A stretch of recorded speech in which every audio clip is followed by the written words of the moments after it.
Next आता है हमारा keeping fit. We should keep our body fit and healthy. हमें अपनी बॉडी को फिट रखना चाहिए और स्वस्थ रखना चाहिए। For this do the following regularly. आपको अपनी बॉडी फिट रखने के लिए ये सब चीज रेगुलरली करनी चाहिए। सबसे पहले cycling, second is weight lifting, third is playing, fourth is running and last fifth is exercise. ये सब भी आपको डेली रूटीन में करने चाहिए, इससे आपकी बॉडी फिट रहेगी और आप हेल्दी रहेंगे। चलिए बच्चों आगे चलते हैं।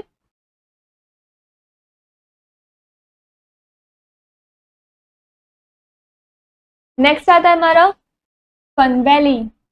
Look at the picture and write their action words. आपको इन पिक्चर्स को देखकर इनके एक्शन वर्ड्स लिखने हैं। सबसे पहले ये लड़का इस स्टेयर्स पर चल रहा है, तो हमारा एक्शन वर्ड हुआ स्टेयरिंग, तो हम यहाँ पर लिखेंगे स्टेयरिंग। सेकंड पिक्चर में ये बॉय स्विमिंग कर रहा है, तो हमारा एक्शन वर्ड हुआ स्विमिंग, तो हम यहाँ पर लिखेंगे स्विमिंग।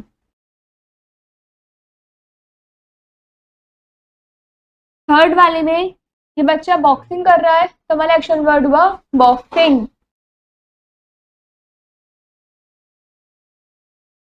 फोर्थ वाले में ये बच्चा स्केटिंग कर रहा है, तो हमारा एक्शन वर्ड हुआ स्केटिंग, तो हम यहाँ पर स्केटिंग लिखेंगे।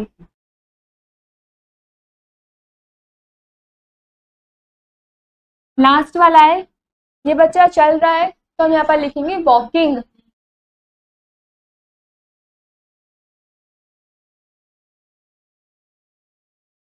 चलिए बच्चों आगे चलते हैं।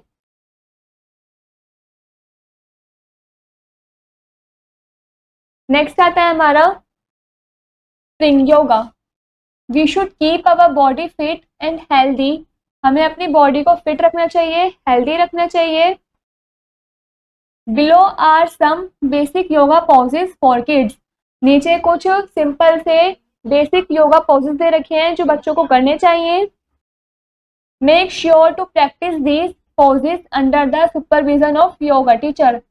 मेक श्योर आप इन योगा पोजेस की प्रैक्टिस तब करें जब आपका टीचर आपके साथ हो, वो आपको बताएगा, समझाएगा, उसके बाद ही आपको इन योगा पोजेस की प्रैक्टिस करनी है। इस तरह का योगा पोज, ये वाला, ये सब इजी पोज है जो कि बच्चों को करने चाहिए। इनसे करने के बाद उनकी बॉडी फिट रहती है, हेल्दी रहती है, लेकिन आपको ये तभी करना है जब आपके टीचर आपके साथ में हो। चलिए बच्चों आगे चलते हैं।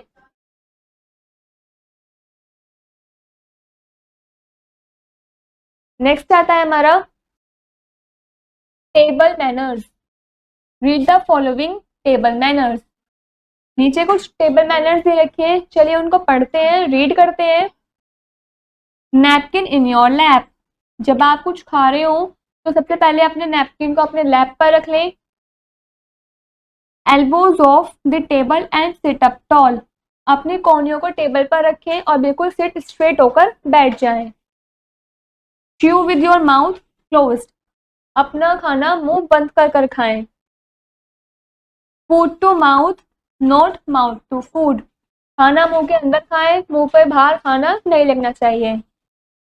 Don't complain about the food. खाना जैसा भी हो चुपचाप खाना चाहिए, कंप्लेन नहीं करनी चाहिए। लास्ट है take up your dishes then finish eating.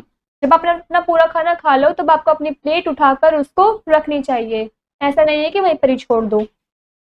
ये हमारी टेबल मैनर्स थी। चलिए बच्चों अब आगे चलते हैं।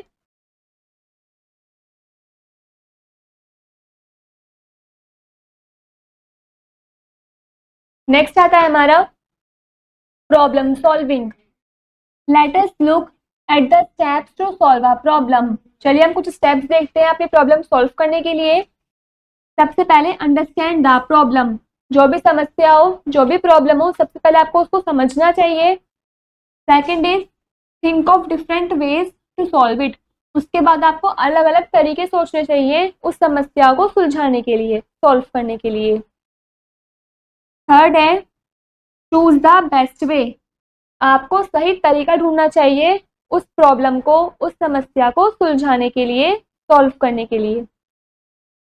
फिर take help and solve it, उसके बाद आपको किसी की मदद लेनी चाहिए उस प्रॉब्लम को सॉल्व करने के लिए। चलिए बच्चों आगे चलते हैं।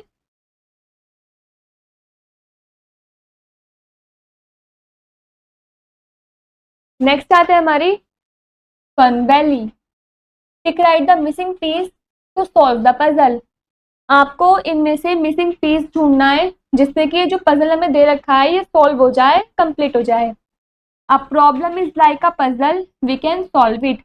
जो हमारी समस्याएं होती हैं वो पजल की तरह होती हैं, हम उनको सॉल्व कर सकते हैं। तो इन तीनों में से यहाँ पर कौन सा पजल फिट आएगा? ये वाला। तो हम इस पर टिक कर देंगे। ये वाला पजल हमारा यहाँ पर आएगा और हमारी डॉल्फिन की पिक्चर कंप्लीट हो जाएगी। इसी तरीके से हमारी ये वाली फन वैली की एक्टिविटी भी कंप्लीट होती है।